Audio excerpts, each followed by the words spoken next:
How's it going, folks? Stu here. 2021 seems to be the year of naming films after animals, doesn't it? I mean, we've had Pig, the Nicolas Cage film. Andrea Arnold's got a documentary coming out called Cow. Now we've got Lamb. What's next is all I'm thinking. Hang on, what am I on about? There's absolutely another one coming out in a year. How did I forget this one? There's another Mark Zuckerberg biopic releasing later in the year. I think it's called Bog-Eyed Alien Freak Man.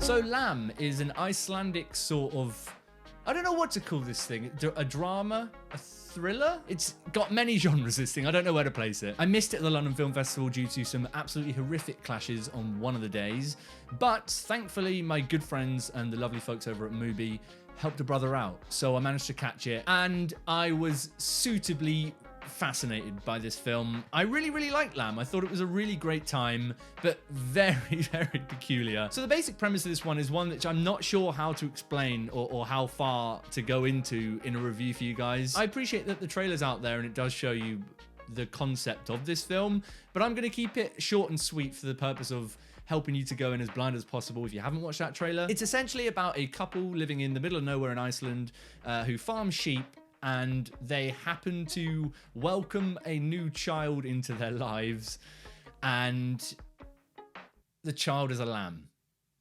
Yeah, I couldn't not spoil it. Sorry, I had to bring it up. It's the directorial debut of Icelandic filmmaker Valdimar Jóhannsson, and what a debut to sort of slam into the world with her. This is an insanely fascinating and peculiar premise for a film. I'm sure I don't need to explain that. But what I love so much about Johansson's approach to telling this story, first and foremost, is that it's given the sort of seriousness that it needs, right? It's not a silly, over-the-top film about a family raising a lamb, but actually what it is a very quiet and gradual look at this couple that happens to have this thing in their lives. And I think that's an approach that really works for the film, although I will say it definitely does feel a little bit longer than it is. For me, there's a stretch in the middle of this film where I wasn't entirely sure where it would be going, or rather that it felt like we'd seen the premise, we'd seen the concept, and it was just sort of gonna do the same thing for the rest of the film. But luckily, I think where this thing ends up going really worked for me, and I love the way that it sort of weaves in the more surreal and I guess kind of fairy tale-like elements into the film without fully sort of letting itself down in the final act by just sort of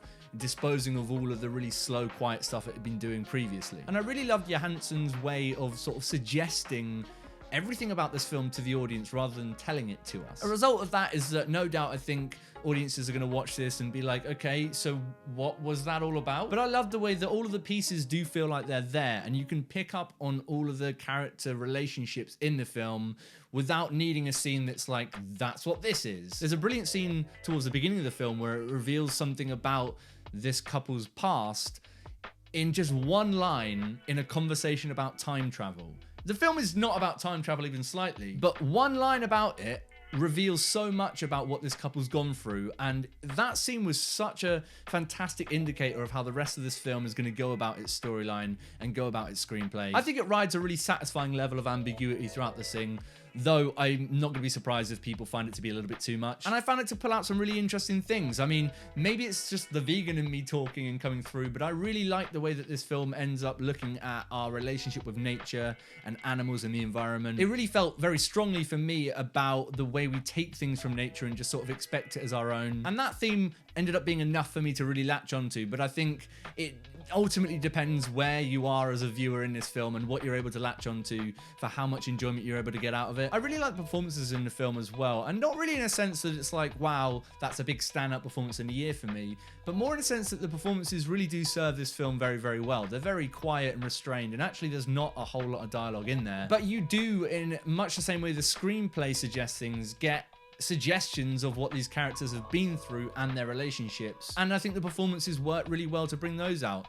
Obviously, Noomi Rapace is great. She's always great. But I like the way that in unraveling its themes and what ends up happening in the film, Jóhannsson and Rapace never fall back on these big sort of, I don't know, huge performance moments. Even in the end of this film, there's still a lot hinted at rather than said in the performance, and so yeah, I really liked the way that the performance is added to the overall tone and atmosphere of this thing. And I carry that sentiment over into the cinematography as well, which is a really sort of interesting blend of Stunning scenery. I mean, it's in the middle of nowhere in Iceland, so as you can imagine, very picturesque, but also really cold and stark in a way which really adds to the isolation, which obviously helps understand the frame of mind that the characters are in, but it kind of lends to this feeling that I get from the whole film overall in the end, that it's just sort of like this isolated thing that's happening, and maybe it is happening, maybe it isn't happening. I will say I was a little bit frustrated with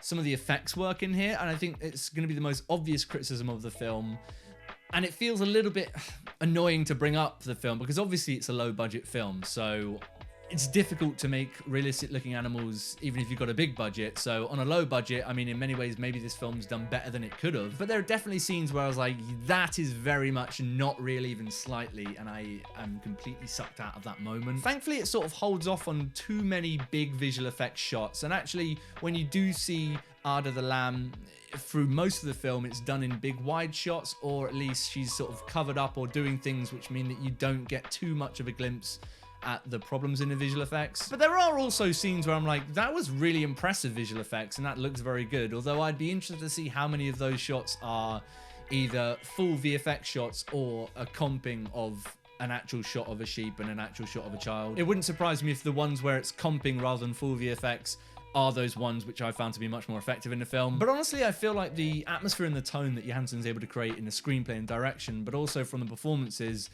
go a long way in making up for the fact that some of those VFX shots aren't that great. It's a testament to how good everything else is in the film that I was still able to get sucked in and absorbed in the film. And actually, I did find myself really caring about the characters in this film. I do think I kind of love Ada the Lamb, but I feel like your enjoyment of the film maybe is going to crucially lie on how much you love Ada the Lamb. I thought she was wicked, and I'd like one of them myself.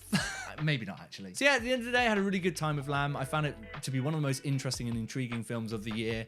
I got a lot from it, but I can understand why some people might watch it and go, huh? But definitely do check it out. It's worth watching and making your own mind up on. I hope A24 and Mubi give it the push it deserves, because it's a lovely little gem of a film and I really enjoyed it. But what about you guys? Have you caught Lamb? Did you manage to see it at the film festival where it just screamed? Or are you waiting for it to release? I believe it's out over here in November in the UK, but I might be wrong. Let me know whatever you thought about it in the comments down below. We'll have a little chat. And as usual, if you enjoyed this video and you want to see me talk about more shit, go ahead and click subscribe. Buttons down there as well. I'll see you guys soon for some more thoughts on more films. Put a little poll out and you guys wanted to see Lamb next, but after that, you've got Mass and Petite Maman coming, so look forward to those reviews. But until next time, I'm going to go add to my shrine of Ada, which I'm gradually building over here in the side. It's just off camera, you can't see it.